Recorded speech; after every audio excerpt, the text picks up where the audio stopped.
আমলকি বা আমলকি ব্রত একাদশীর ব্রত মাহাত্ম্য।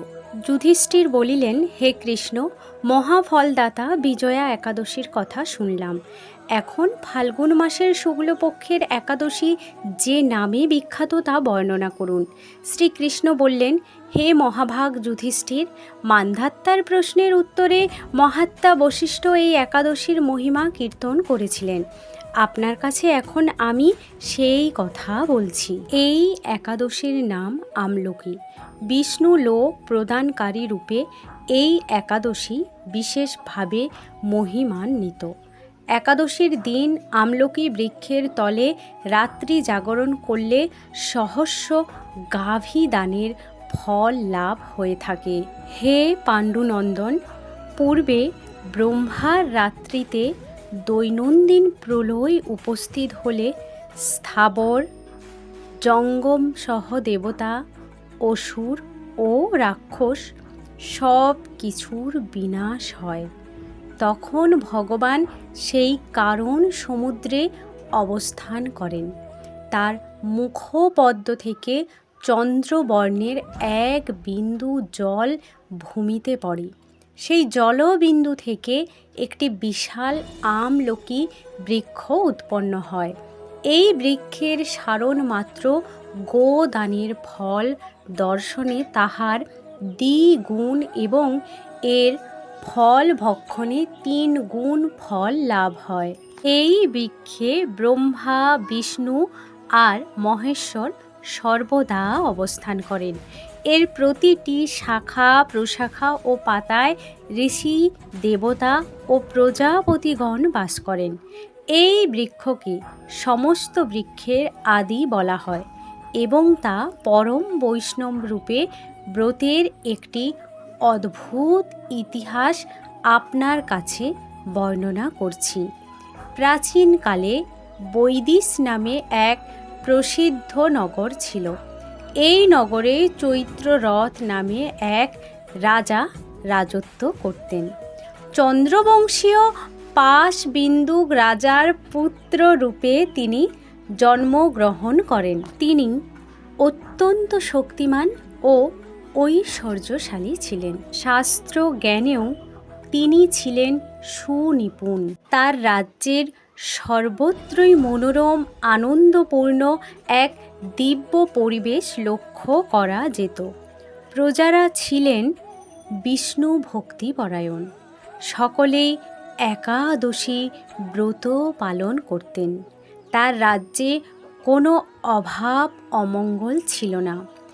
এইভাবে প্রজাদের নিয়ে রাজা চৈত্ররথ সুখে দিন যাপন করতে থাকেন। এক সময় রাজ্যের সকলেই এই ব্রত পালনের সংকল্প করলেন। ওই দিন প্রাতঃ স্নানের পর প্রজাদের নিয়ে রাজা ভগবান শ্রী বিষ্ণুর মন্দিরে যান। সেখানে সুবাসিত জনপূর্ণ কলস, ছত্র, বস্ত্র, পাদুকা, পঞ্চরত্ন ইত্যাদি দিয়ে সাজিয়ে স্থাপন করেন। তারপর ধূপ দীপ দিয়ে যত্ন সহকারে মুনি ঋষিদের দ্বারা শ্রী পরশুরাম মূর্তি সমন্বিত আমলকির পূজা করেন।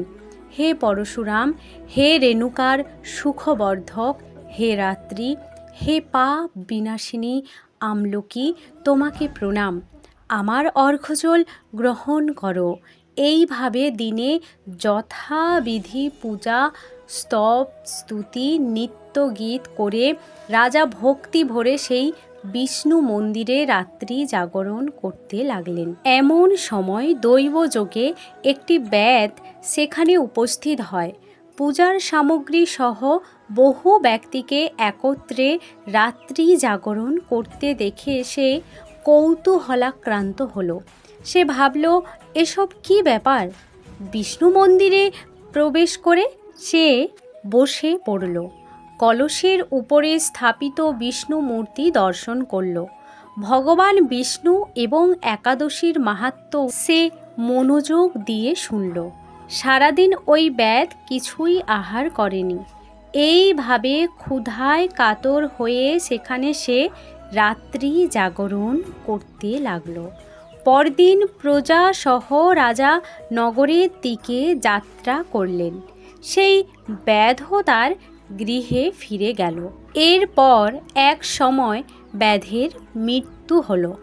একাদশীতে রাত্রি জাগরণ ব্রত প্রভাবে সেই ব্যাধ পরবর্তী জন্মে এক রাজ্যের অধীশ্বর রূপে নিযুক্ত হল। জয়ন্তী নামে এক নগরী ছিল। সেখানে বিদুরথ নামে এক রাজা বাস করতেন। ওই ব্যাধ বিদুরথ রাজার মহাবলী পুত্ররূপে জন্মগ্রহণ করেন।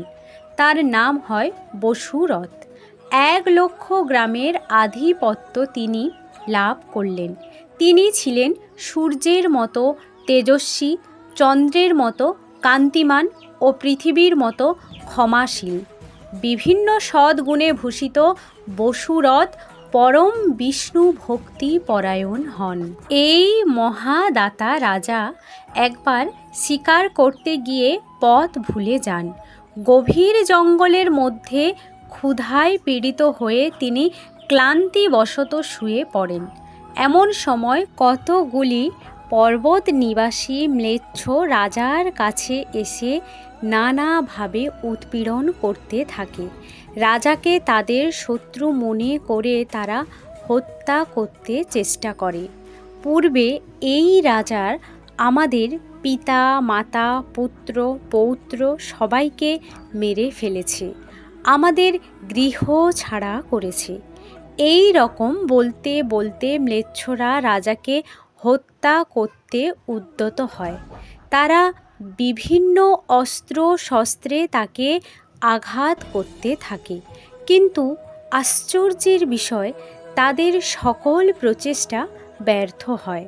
রাজার কোনো ক্ষতি তার সাধন করতে পারেনি।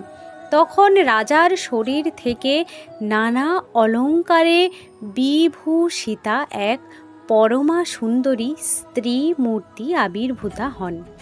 মহাশক্তিধারিণী ওই নারী অল্প সময়ের মধ্যেই সকল পাপী ম্লেচ্ছকে নিধন করল। রাজার নিদ্রা ভঙ্গ হল। এই ভয়ানক হত্যাকাণ্ড দেখে রাজা অত্যন্ত বিস্মিত হলেন। তিনি বলতে লাগলেন, আহা, আমার শত্রুদের হত্যা করে কে আমার প্রাণ রক্ষা করল? এমন কৃপালু কে আছে? আমি তার প্রতি আমার কৃতজ্ঞতা প্রকাশ করছি। এমন সময় দৈববাণী হল, ভগবান কেশব ব্যতীত শরণাগতকে রক্ষা করবার আর কে আছে? তিনিই শরণাগত পালক। দৈববাণী শুনে তিনি ভক্তিযুক্ত চিত্তে গৃহে ফিরে এলেন। তারপর প্রজাসহ মহা সুখে ইন্দ্রের মতো নিষ্কণ্টক রাজ্য ভোগ করতে লাগলেন। বশিষ্ঠ বললেন, হে রাজন, যে মানুষ এই পরম উত্তম আমলকি একাদশী ব্রত পালন করেন তিনি নিঃসন্দেহে বিষ্ণুলোক প্রাপ্ত হন।